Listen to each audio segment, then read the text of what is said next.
El texto que estamos analizando hoy es 1 Timoteo 5:2, que manda a los cristianos tratar a las mujeres de más edad como a madres y a las más jóvenes como hermanas con toda castidad.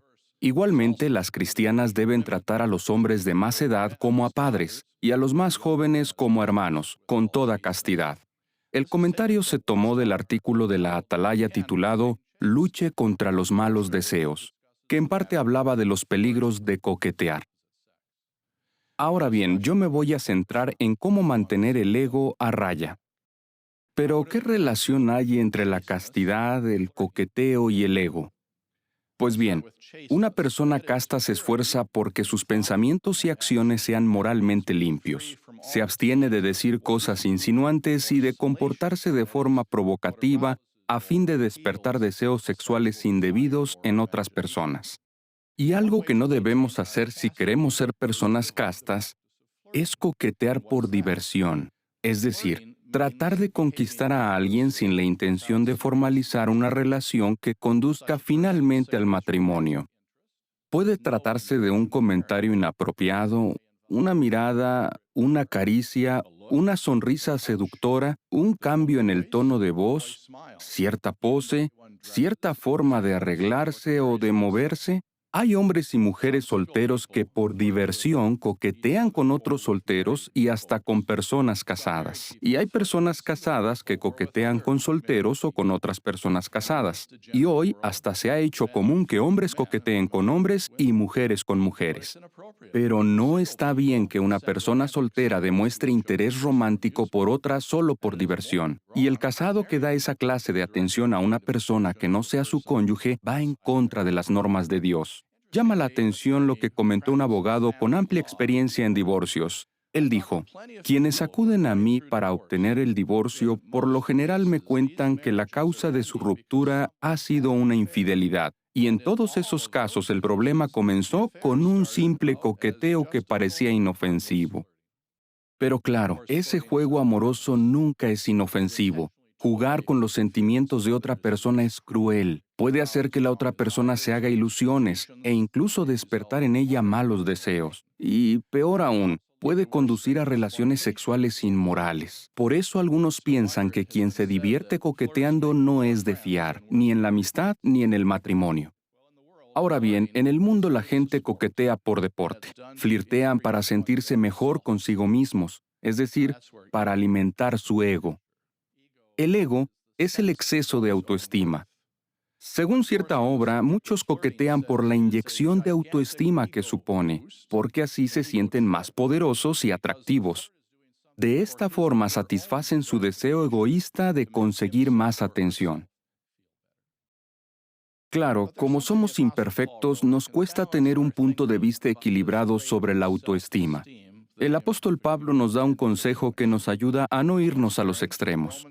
Se encuentra en la carta a los Romanos, capítulo 12, versículo 3.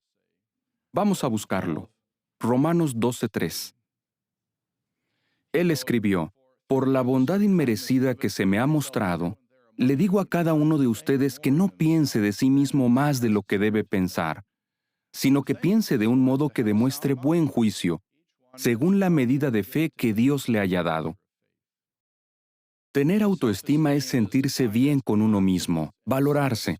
Sin embargo, nuestro amor propio puede convertirse en orgullo o vanidad. Hay quien tiene demasiada autoestima, pero también hay quien no tiene casi nada. Por eso Pablo escribió, le digo a cada uno de ustedes, o sea, a todos. Como vemos, nos recomienda que no nos vayamos ni a un extremo ni al otro, sino que nos veamos como Dios nos ve. Las palabras de Pablo indican claramente dónde está el problema. Utiliza 3 veces el verbo pensar. Notemos, él dice que nadie piense de sí mismo más de lo que debe pensar, sino que piense de un modo que demuestre buen juicio. Así que lo que pensamos de nosotros mismos es importante. Hablemos primero sobre la persona que tiene poca autoestima. Como dijo el apóstol Pablo, pensar hasta cierto grado en nosotros mismos tiene su lugar. Un cristiano leal y humilde no tiene por qué tener complejo de inferioridad. Al contrario, debe estar convencido de que para Jehová es muy valioso, pues le ha dedicado su vida a Él. Así que quien tiene poca autoestima en realidad no está pensando en lo importante que es para Jehová. Lo que escribió el apóstol Pablo al comienzo del capítulo 12 puede ser útil. Vamos a leer Romanos capítulo 12, versículo 1. Ahí dice: Por lo tanto, hermanos, les suplico por la compasión de Dios que ofrezcan sus cuerpos como un sacrificio vivo, santo y que agrade a Dios.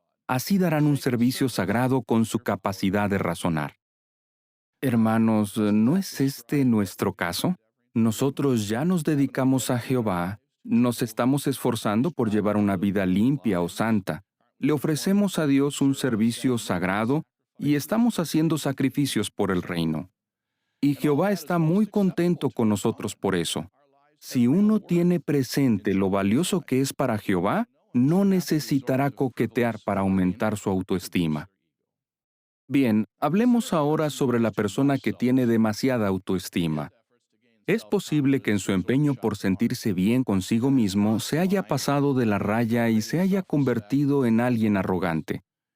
Tal vez se crea el centro del universo y trate a los demás de forma desconsiderada, como hace quien tiene la costumbre de flirtear. Pues Pablo da un consejo muy útil para estos casos en Romanos 12:16. Vamos a leerlo. Tengan hacia los demás la misma actitud que tienen hacia ustedes mismos. No se concentren en cosas grandiosas, sino déjense llevar por cosas humildes. No se vuelvan sabios a sus propios ojos. De nuevo, vemos que es importante tener un punto de vista equilibrado sobre nosotros mismos. Y recordemos que Pablo nos aconsejó vigilar lo que pensamos sobre nosotros mismos a fin de no irnos a los extremos. A eso se refería cuando dijo que debemos pensar de un modo que demuestre buen juicio, es decir, que debemos reconocer el valor que realmente tenemos. Siempre es bueno tener presente el ejemplo de Jesús, así que vayamos al capítulo 2 de Filipenses, donde se destaca la actitud que él tenía. Filipenses capítulo 2. Leamos a partir del versículo 5. Dice, mantengan esta misma actitud mental que tuvo Cristo Jesús, quien, aunque existía en la forma de Dios, no pensó en quitarle el lugar a Dios y hacerse igual a Él. No, más bien dejó todo lo que tenía y tomó la forma de un esclavo y se convirtió en un ser humano. Es más, cuando vino como hombre, se humilló. Jesús demostró buen juicio en todo momento. Por eso tenía un punto de vista equilibrado sobre sí mismo. A él no le faltaba ni le sobraba autoestima. No pensaba de sí mismo más de lo que debía pensar. No podemos imaginarnos a Jesús coqueteando con María, Marta o cualquier otra mujer con el fin de alimentar su ego. Pablo nos animó a tener la misma actitud mental que tuvo Cristo Jesús, a pensar como Jesús. Pero vamos a ver el contexto en el que se dio este consejo. Leamos Filipenses 2, versículos 3 y 4. No hagan nada motivados por un espíritu conflictivo o egocéntrico, o como dice cierta traducción, no hagan nada por egoísmo o vanidad, sino que humildemente piensen que los demás son superiores a ustedes, mientras buscan no solo sus propios intereses, sino también los de los demás. En resumen, mantengamos el ego a raya. Así no hablaremos, ni nos arreglaremos, ni nos comportaremos de forma que pueda despertar malos deseos en los demás. Sí, trataremos a quienes nos rodean con toda castidad.